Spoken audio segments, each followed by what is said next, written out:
જય શ્રી કૃષ્ણ. પુરુષોત્તમ મહાત્માનો અધ્યાય 7મો. અધિક માસને ઐશ્વર્ય મળ્યું. સુજી બોલ્યા, હે તપોધન, તમોએ જે પ્રશ્ન કર્યો તે તુરંત ઋષિ નારદે કર્યો હતો, અને તે પ્રશ્નનો જે ઉત્તર ઈશ્વર નારાયણે કહ્યો હતો તે કહું છું. નારદે પૂછ્યું, હે બદ્રિકાશ્રમના અધિપતિ, જ્યારે વિષ્ણુ બીજાનું અપાર દુઃખ જણાવી મૌન રહ્યા, ત્યારે શ્રેષ્ઠ પુરુષોત્તમે શું કર્યું તે હવે કહો. શ્રી નારાયણે કહ્યું, હે વત્સ નારદ, હંમેશા કલ્યાણ સાંભળવાને ચાહનાર અને કપટથી રહિત મારા ભક્તને કહેવું જોઈએ. માટે ગૌલોકના પતિએ વિષ્ણુને જે કહ્યું તે ગુપ્ત છે, છતાં પણ હું કહું છું. આ સારી કીર્તિને, પુણ્યને, યશને, સારા પુત્રને દેનાર, રાજાઓની વંશ વૃદ્ધિ કરનાર, દરિદ્રપણાને ટાળવામાં અગ્નિરૂપ અને મોટા પુણ્યવાળાઓએ અનન્ય ભક્તિથી સાંભળવા તથા કરવા યોગ્ય છે. હે શ્રી પૂર્ણ પુરુષોત્તમ બોલ્યા, હે વિષ્ણુ, આપ મલમાસને હાથમાં ધરી જે પધાર્યા તે સારું કર્યું. આથી જગતમાં કીર્તિ પામશો. આપ જે જીવન અંગીકાર કર્યો છે ને મેં પણ કર્યો છે, આથી આજે સર્વના ઉપર ગુણો, કીર્તિ, મહિમા, ઐશ્વર્ય, પરાક્રમો, ભક્તોના વરદાન અને બીજા પણ મારા ગુણોથી જગતમાં પુરુષોત્તમ નામથી પ્રસિદ્ધ છું. તે રીતે આ પણ આજથી લોકોમાં પુરુષોત્તમ નામથી પ્રસિદ્ધ થશે. હે મધુ દૈત્યને મારનાર વિષ્ણુ, મારામાં જે ગુણો છે તે બધાએ મેં આને અર્પણ કર્યા છે. લોક તથા વેદમાં મારું પુરુષોત્તમ નામ પ્રસિદ્ધ છે. તે પણ આપની પ્રસન્નતા માટે મેં આને આપ્યું છે, અને હું જ આનો સ્વામી થયો છું. આ નામથી તમામ જગત પાવન થશે. આ માસ મારી સમાનતા પામવાથી માસોનો અધિપતિ થશે. વળી વિશ્વમાં પૂજવા, નમવા યોગ્ય અને સઘળા પૂજનારાઓનું દુઃખ તથા દારિદ્ર્યને ખંડનાર થશે. મહિનાઓએ આનો સકામે અને મેં નિષ્કામ કર્યો છે. એટલું જ નહીં, પણ મેં મારી બરોબર સર્વ લોકોના મોક્ષને આપનાર કર્યો છે. કામનાથી રહિત અથવા સર્વ કામનાવાળો જે અધિક માસને પૂજશે તે કર્મોને બાળી નિસંદેહ મને જ પામશે. ધ્વજ ઉપર ગરુડને ધારણ કરનાર વિષ્ણુ, જે માટે મહાભાગ્યવાન યતિઓ, બ્રહ્મચારીઓ અને મહાત્માઓ અન્ન છોડી ફળને પાંદડાભર રહી તપ કરે છે. વળી વર્ષાકાળમાં તમામ આશ્રયથી રહિત, બીજા કામ ક્રોધને તજી, ઇન્દ્રિયોને જીતી, ટાઢ તડકાને સહન કરી પ્રયત્ન કરે છે, તો પણ તે મારા અવિનાશી ઉત્તમ પદને પામી શકતો નથી. પુરુષોત્તમનો ભક્ત તો મહિના માસમાં અનાયાસે ઘડપણ અને મૃત્યુથી રહિત તે પદને પામે છે. આ પુરુષોત્તમ માસ સર્વ સાધનોથી શ્રેષ્ઠ અને સર્વ કામનાઓના અર્થને સિદ્ધિને આપનાર છે. માટે દરેકે એ સેવવો.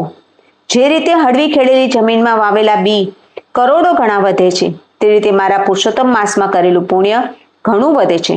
કેટલાક ચોમાસામાં યજ્ઞ ફળે વડેથી સ્વર્ગને પામે છે અને ત્યાં સુખને મેળવી પાછા પૃથ્વી તલમાં આવે છે. પણ જે આદરથી વિધિ પ્રમાણે પુરુષોત્તમને સેવે છે તે પોતાના કુળને તારી સંદેહ વિના જ મને પામે છે. મને પામેલો માણસ આ સંસારમાં મૃત્યુના ભયથી આકુલ મનની પીડા, રોગ, ઘડપણ અને જન્મને ફરી પામતો નથી. જેને પામી પાછો આવતો નથી તે મારું ઉત્તમ ધામ છે. આવું સત્યવેદનું વચન છે, તે કેમ મિથ્યા થાય? આ માસનો સ્વામી હું છું, અને મેં જ આની પ્રતિષ્ઠા કરી છે.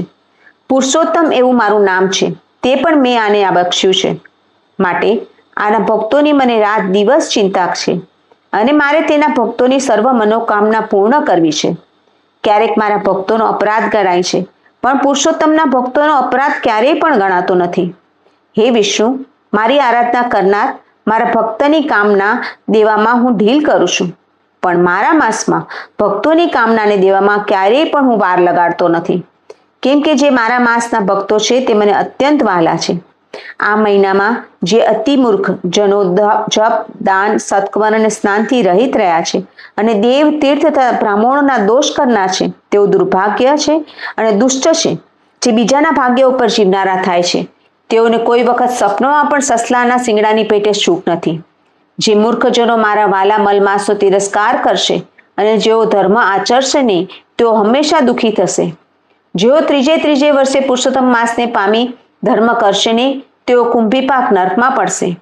વળી લોકમાં દુઃખરૂપી વનમાં અગ્નિમાં મહામૂર્ખ જનો પુત્ર, પૌત્ર અને સ્ત્રીથી થયેલા મોટા દુઃખને પામશે. જેઓનો અજાણમાં અતિ પુણ્યરૂપ મારો પુરુષોત્તમ જાય, તેઓ શી રીતે સુખથી વધી શકે? સારા ભાગ્યવાળી જે સ્ત્રીઓ પુત્રના સુખ અને સૌભાગ્ય માટે પુરુષોત્તમ માસમાં સ્નાન, દાન અને પૂજન કરે છે, તેઓને હું સૌભાગ્ય, સંપત્તિ, સુખ અને સંતાન આપીશ.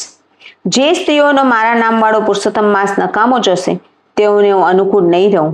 ધણીનું સુખ નહીં થાય અને ભાઈ, પુત્ર તથા બહેનનું સુખ સ્વપ્નમાં પણ દુર્લભ થશે.